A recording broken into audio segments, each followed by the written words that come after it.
Greetings, YouTubians, and welcome back to Wayne's Sharp World, where today I got a quick little unboxing for you guys, and an unboxing that I didn't even know about. Sometimes I know when things are coming to me, and sometimes I don't. So this is a surprise for both you and me, and as much as I wanted to tear into it before I started the video, I thought, you know what, the hell with it.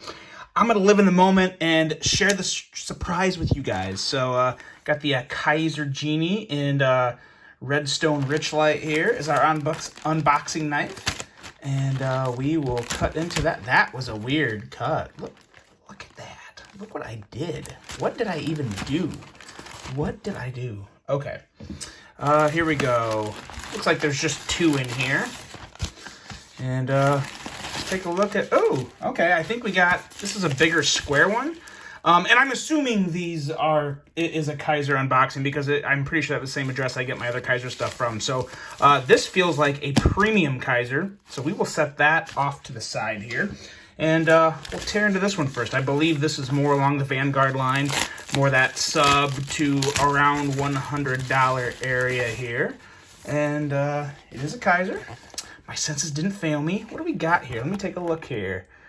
Oh, nice. Not what I was thinking, but I'm not disappointed. What we have here is another fantastic model, another new version, and this is the Kizer Critical Mini with no flipper, just thumb studs, and this is going to be a first for me too, because the only Kizer Critical Mini I have handled has been the one with the flipper. Mine does not have thumb studs, so let's see here. Pretty nice. I gotta check that detent again. That detent may have felt a hair soft. Hair soft out of the box. Let's see. Very smooth action. Centering is favoring the show side just a little. Nah, that's a pretty good detent. Not quite as crisp as some other Kizer detents, but with thumb studs, you don't want it too hard. Nah, that is totally acceptable. Some people may prefer it stronger, but for a good thumb flick as well as middle finger, yeah, pretty good action there, pretty solid. I like this without the flipper. I like the close profile without the flipper. That's pretty nice. And I like the color combo you got. You got some black micarta here. That's obviously going to darken up a lot with use.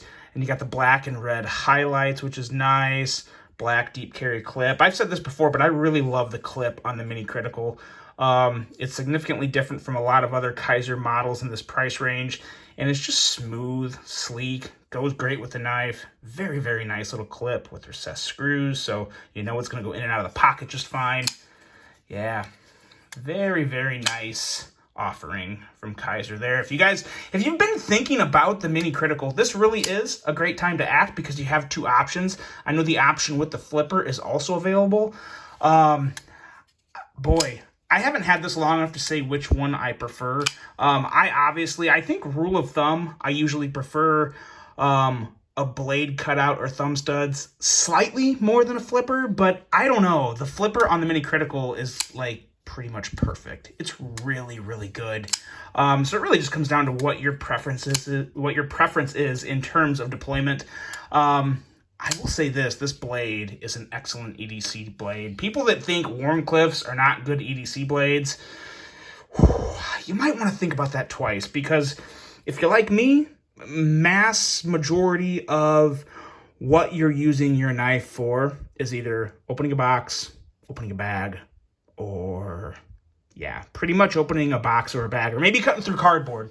But nonetheless, regardless what you're doing, a Wharncliffe blade is great for all those. So definitely worth considering. Let's do a very quick size comparison here, just with a couple other knives to give you some little bit of an idea of what we got. Elementum, and let's bring out the Cormorant.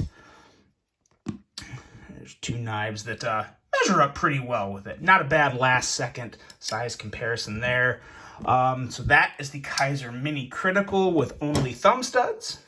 And now let's dig into the other box, because I'm pretty excited about this one. Especially since the last time I got those Octobers in titanium. I'm always impressed with the level of premium production that you get from Kizer. They're in my opinion, they are literally right up there with Wii and Riot. They do phenomenal work. And, okay. Let's see here. We got ourselves another front flipper. And this here is... Oh, we're going to suspend it a little longer here. This is another Kizer Feist. Yet another flavor of the Kizer Feist. And I'm struggling to open this, so I'm going to move this. And this tape, strongest tape ever. Okay, all blacked out. I'm assuming this is, let's see, what do we got here? Yes, titanium handle, S35 blade, and it's all blacked out. And I like that clip. I think I'm going to like this one a lot. Yeah, I really like the clip on this. The clip gives you so much extra real estate to grab onto when you're going to close this. Super smooth. Very nice gentleman office carry. And the all blacked out version gives it a nice little touch of darkness, I guess. Because it's going to, just, you know, it's going to be nice and discreet. And still make it very enjoyable to just pop that blade out. I really can't emphasize how much I like the clip on this already. Let's look at the blade centering. As of course, blade centering is on point. Perfect blade centering. Let's see here. Let me see something.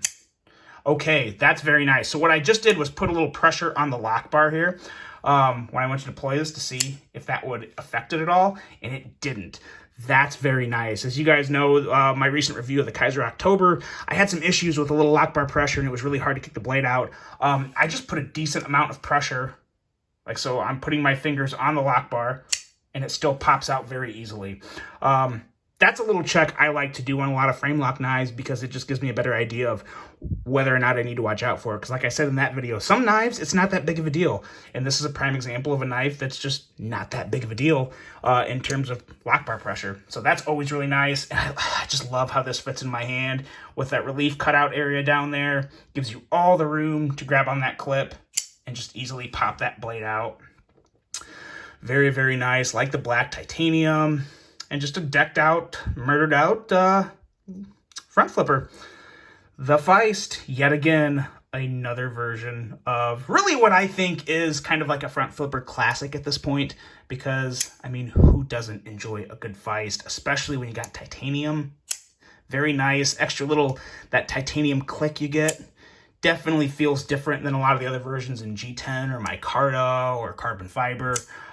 So very, very nice. Another excellent offering from Kizer with this titanium premium version of the Feist. Obviously not the first premium version of the Feist, one of many, but it's nice to see him bring it back. And it's nice to see, once again, what do we got here too? Let's take a look at that. The milling inside the pockets there. That's really nice. Little extra access point. And of course, you got your over travel stop and lock bar insert. I got a little ahead of myself, but I like to show the details and stuff like this. I probably won't be doing a full review of this knife, so I want to show off as much of it as I can. But yeah, nice lock bar insert, nice over travel stop, excellent clip. Got a lot of the details. A lot of details for this guy. Really like that a whole lot. Just an excellent little offering there. But you guys let me know which one of these two knives intrigues you the most. I'm assuming this one is going to be a little higher up there in price with titanium and S35. I'm guessing, I don't even want to guess. I'll have them linked below for you guys to look up. Don't want to throw out too wrong of a price on pricing there. But I believe this guy is right around $100 if I remember right. 154 cm steel on this one. The flipper version I believe had 4V, so depends on what your preferences is. I actually like 154 cm, maybe slightly more than 4V or 3V when it comes to like just a folding knife. So very, very interesting. Yeah. More stuff from Kizer. Let me know, guys. Where's Kizer going? What do you want to see more from Kizer? Do you want to keep seeing the Vanguard lineup that is in that 100-ish, just under that? I feel like it's $65 to $110 is kind of like their Vanguard range now. Do you want to see more of that? Or do you want to see more premium stuff with titanium and S35? Or maybe they keep spitting out more CPM 20 CV, stuff like that? Let me know what what your preferences are. Do you like the Vanguard Kizer or the Premium Kizer? I know you probably like both, but if you had to pick one, which one would you go with? What version, what budget model from Kizer do you want to see a premium version of next? That is the question. I know I just threw a lot of questions out there. Answer whatever the hell you want. I really hope you guys enjoyed this unboxing. Hope you have a great rest of your day. And until the next one, I'm out.